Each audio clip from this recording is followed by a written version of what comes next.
In this video, I'll show you how to install the Amazon desktop app on a Windows 11 PC or laptop. So let's get started. First, open Google Chrome or any web browser on your computer.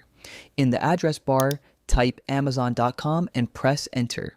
Once the website loads, make sure you're logged into your Amazon account. Now, go to the top right corner of the Chrome browser and click the three-dot menu. From the drop-down menu, hover your mouse over Cast, Save, and Share. Then click Install Page as App from the sub-menu. A pop-up window will appear on your screen. Click the Install button to continue. After that, the Amazon app window will open automatically. You can also check your desktop where the Amazon app icon will be created automatically. You can double-click the icon anytime to open Amazon directly without opening your browser first. And that's it.